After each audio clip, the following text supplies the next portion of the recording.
Salut à tous les amis, bienvenue dans ce nouveau vlog. On se retrouve aujourd'hui à nouveau avec le 350 Banshee et cette fois c'est pour la 4e partie. Donc dans la 4e partie, au programme, remplacement des plaquettes de frein avant. On va terminer de monter le kitchen. On a également la biellette de suspension ici à refaire entièrement et à remplacer d'ailleurs au passage. Et puis voilà, ce sera déjà pas mal. Et puis normalement, bientôt, on va pouvoir le démarrer. Hein. Bon, j'attends toujours la livraison du rotor d'allumage, malheureusement. Ça devrait pas trop tarder. En principe, hein, je pense que d'ici une semaine, je devrais l'avoir. Alors pour toi, ça va te sembler un peu long. Sache que toutes les vidéos hein, que tu as vues sur ce quad, sur ce 350 Banshee, ont été tournées, je dirais quasiment à la suite. Mais voilà, je laisse un petit peu de temps avant de les poster, etc. Et j'ai eu aussi un léger souci avec mon logiciel de montage vidéo qui m'a fait perdre énormément de temps. Bon, voilà les plaquettes neuves qu'on va lui mettre. Petite plaquette Nissin. Couleur bleu tuning. T'as fini de faire du bruit, toi? Non. Quel emmerdeur, celui-là. Allez, c'est parti. Démontage des étriers. Tu fais ça bien, le gars, en plus, hein. Plaisante pas. Là. On là-dessus, rien de plus simple, hein, tu vois, pour sortir les plaquettes, desserrer les deux vis derrière, tac, tu les retires, tu fais attention, hein, à l'intérieur, tu as une pièce qui fait ressort sur les plaquettes, et puis il suffit de les sortir et de remettre les neuves. Bon, finalement, pour l'avant droite, retour à l'envoyeur.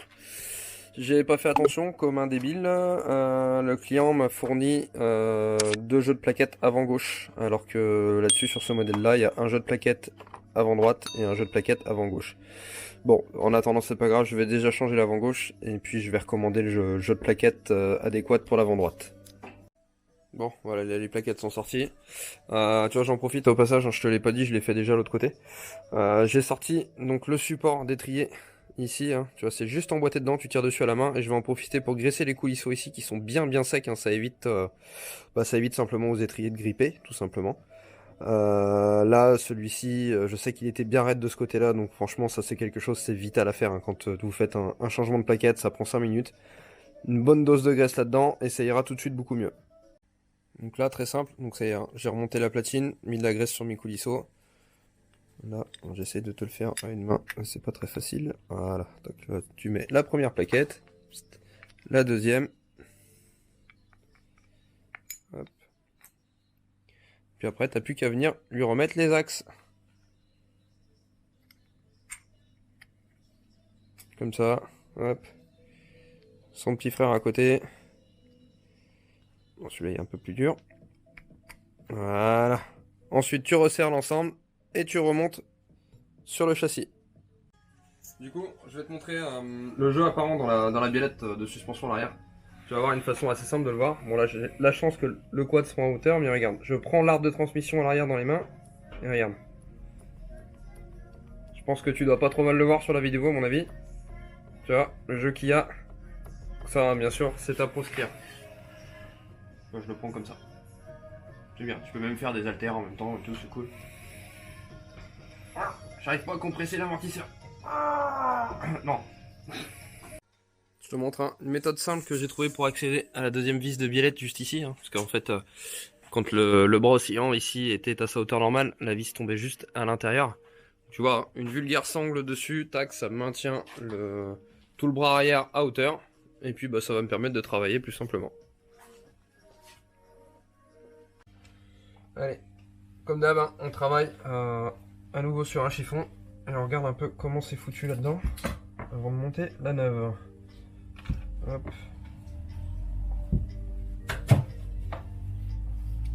Alors, on a une bague de protection avec un joint de chaque côté. Et donc à l'intérieur, ok, il n'y a même pas de roulement, c'est uniquement des bagues en bronze, des bagues de friction. Bon, d'accord, j'aurais pas cru. Je pensais tomber sur des roulements quand même, mais visiblement non. Bon, et ben écoute, maintenant on va remettre tout ça à neuf. Donc ça, ce sont les vieilles pièces. Je laisse tout ça là. Et j'ai mon assistant Romain, toujours présent. Force à toi mon copain. Qui m'amène les pièces neuves. Alors, à nouveau la biellette. les bagues de friction à les insérer dedans, les bagues de friction intérieures. Donc ouais, ça vient tout simplement se remettre comme ça. Voilà. Donc maintenant on va les mettre ça dedans. Tu vois, c'est des bagues hein, qui sont fendues. Je sais pas si tu vas bien le voir à la caméra.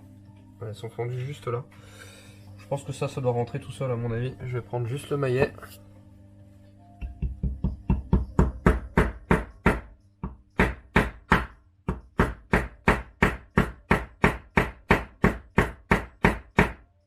Ouais, effectivement, ça va pas trop mal. C'est un peu plus raide que ce que je pensais quand même, mais bon, ça va. Bon, j'ai trouvé une méthode un peu plus intelligente, hein, tu vois. Dans l'étau, avec une cale en alu ici pour ne pas aller abîmer la biellette. Une douille de l'autre côté pour pousser gentiment, tu vois. Tac, juste en serrant l'étau, ça va tout seul. Hop, et voilà, pas besoin d'aller acheter une presse. Maintenant, je répète l'opération pour les deux autres côtés. Enfin, pour l'autre côté tout court, les deux autres pièces qui vont de l'autre côté. Hop, je remets ma bague, ma cale en alu, la douille qui ne va pas passer.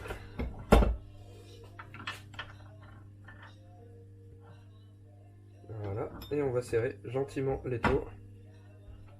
Et ça rentre tout seul, comme papa dans maman. Des fois, c'est maman dans papa, mais ça c'est au choix. Faites comme vous voulez. Hein. Hop. Et enfin, la quatrième et dernière bague. On répète encore l'opération.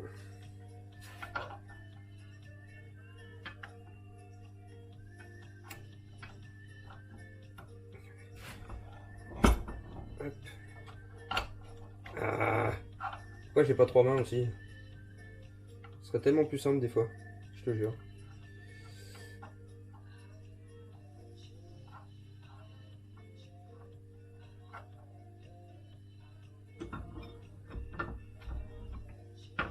Voilà.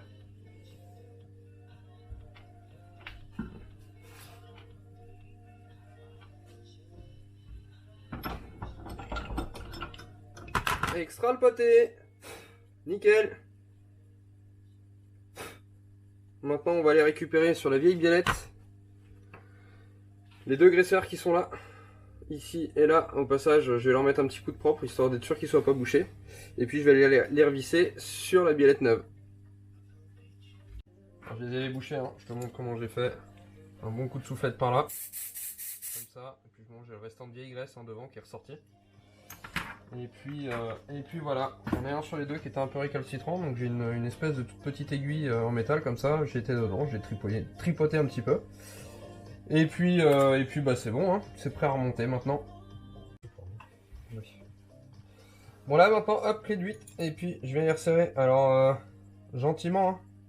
Voilà, c'est du laiton, donc ça casse plus vite qu'autre chose. Voilà, comme ça, je suis certain maintenant qu'il se barre pas. Tac tac, je vais aller remettre les entretoises intérieures, les joints extérieurs et bien sûr, hein, comme d'hab, on met du gras partout là-dedans.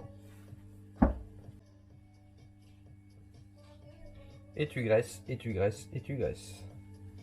Le gras, c'est la vie.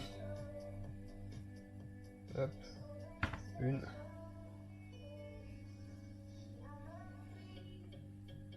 Encore une fois, hein, de la graisse à roulement hein, que je mets, hein, ça fait le travail parfaitement. Et là, je vais les remettre aussi dedans. Ça, je suis sûr que ça va bien baver.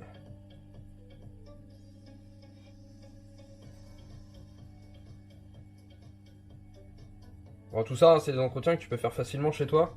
Tu vois, il n'y a vraiment rien de compliqué à faire. Et puis, c'est quand même assez vital pour je dirais, la tenue de route du quad.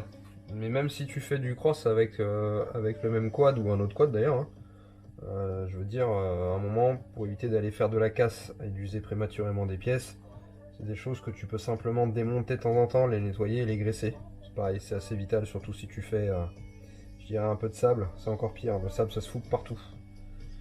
Ça c'est bon. Maintenant, hop, même chose ici, au niveau des joints. D'une pour que ça se monte bien, et de deux pour que ça reste en place et que ce soit étanche.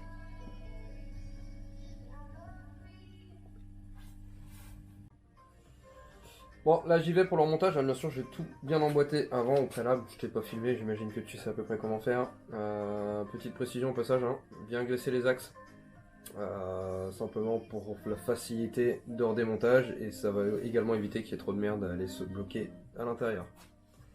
Alors, hop, je vais prendre ça autrement.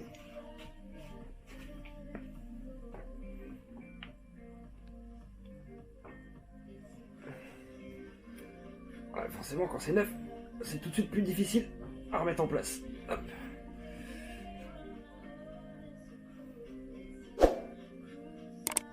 Hop. Allez, on enquilaxe dedans. Petit coup de maillet.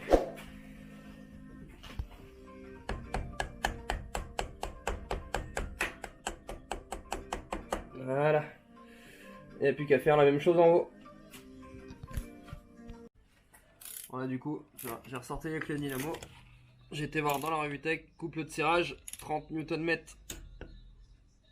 voilà, on voilà une. Même topo pour celle du haut. On remet du gras, on resserre, et c'est reparti. Donc là, tu vois, hop, merci la sangle, je me suis aidé d'elle. Hop, voilà, comme ça, c'est en place facilement. Je remets l'époux et sa rondelle.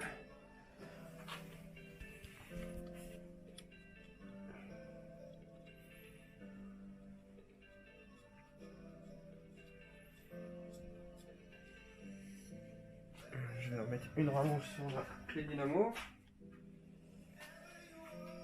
Hop.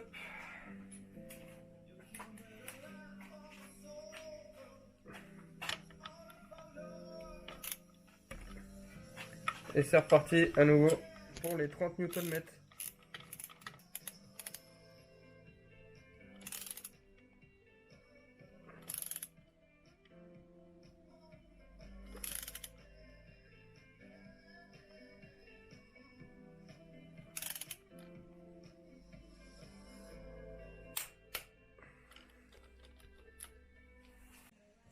Maintenant je m'attaque au kitchen. Donc là tu vois j'ai une rondelle frein qu'il faut que je redresse. Donc je me prends un petit chasse avec le maillet.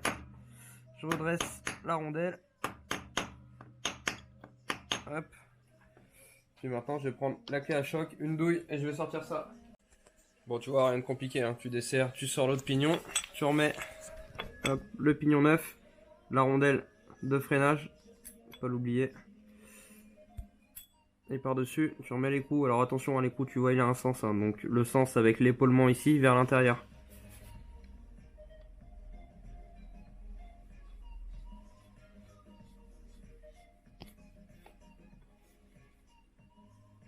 Hop. Et pour le serrage, hein, je le ferai une fois que la chaîne sera en place. C'est elle qui va m'aider à bloquer toute la transmission. Bon, voilà, la chaîne neuve. Alors, le plus chiant maintenant, c'est d'aller l'enfiler jusqu'à l'autre bout.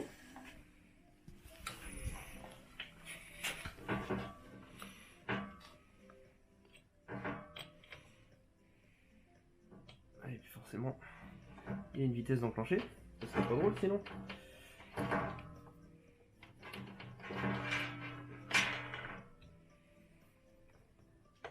Je la repasse par en dessous pour le moment. Et puis je la remettrai après. Alors bien faire attention juste derrière là. Ici tu as une roulette de guidage pour la chaîne. Hein. Donc bien passer par dessus et par en dessous.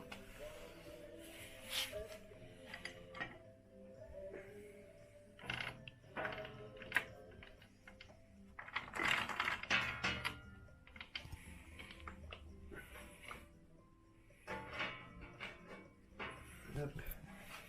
Là on repasse dans le guide chaîne. Et on arrive au bout. Voilà, après, il n'y a plus qu'à lui mettre la tâche rapide. Bon, je pense que la chaîne, elle est un peu longue quand même. Bon là, du coup, tu vois, effectivement, la chaîne est vraiment beaucoup trop longue. J'ai détendu à bloc l'étendeur ici. Hein. Donc pour ça, tout simplement, rien de compliqué.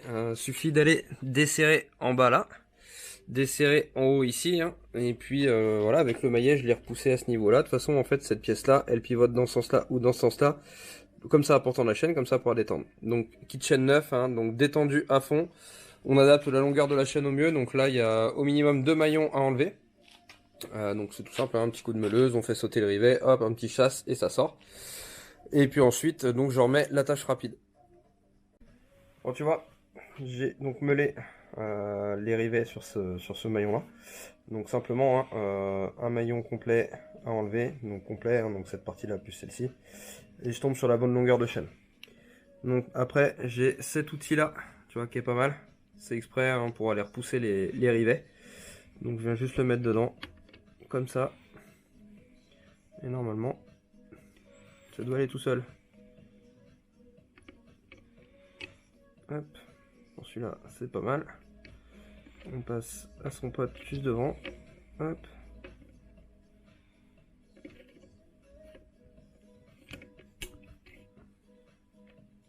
Et voilà.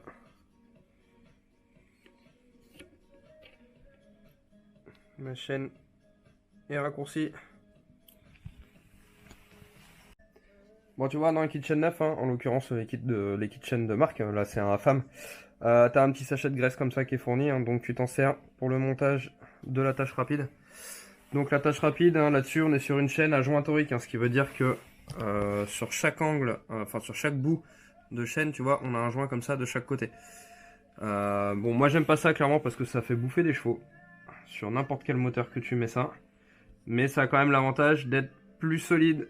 C'est des chaînes qui ont tendance à quand même moins s'user, à faire moins de points durs, dû à la crasse qui vient se mettre dedans. Donc voilà, donc là tu mets de la graisse comme il faut partout, y compris sur l'axe du rivet. Tu viens glisser ton attache rapide dedans, hop, voilà. Ensuite tu reprends les autres joints toriques.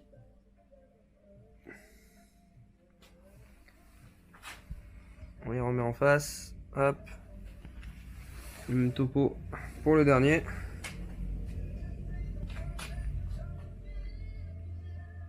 Voilà.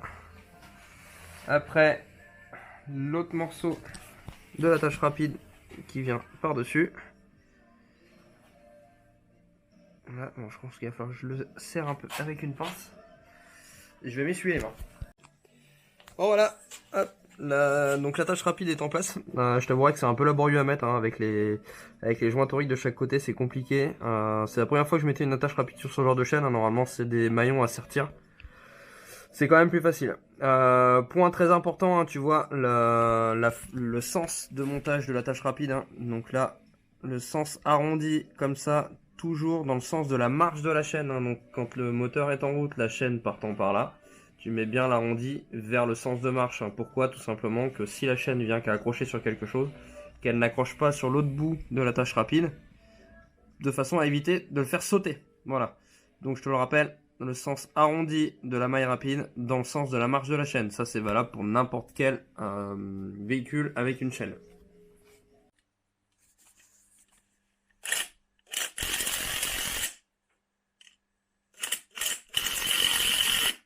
Ça bien.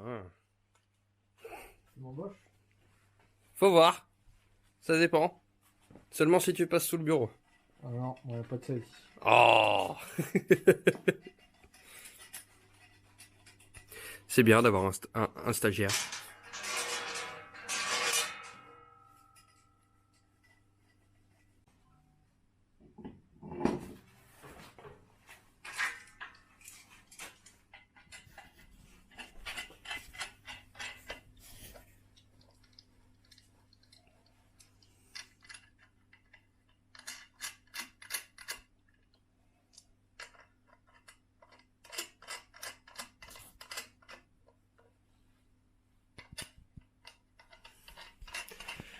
Bon ben voilà les amis, vous l'aurez compris, on arrive au terme de cette quatrième et avant-dernière partie hein, sur le quad. Il reste encore la dernière et la meilleure partie, forcément je garde le meilleur pour la fin. Hein. De toute façon j'ai envie de te dire, je pouvais pas faire autrement puisque j'ai pas de quoi le faire démarrer. Donc la dernière partie ce sera la mise en route et le démarrage du quad. En attendant, merci à tous de nous avoir suivis, moi et Romain, c'était fort sympathique. N'oubliez pas, abonnez-vous, likez, partagez à bloc ces vidéos, hein, je compte sur vous. Et puis je vous dis à très vite pour les prochaines vidéos. Ciao!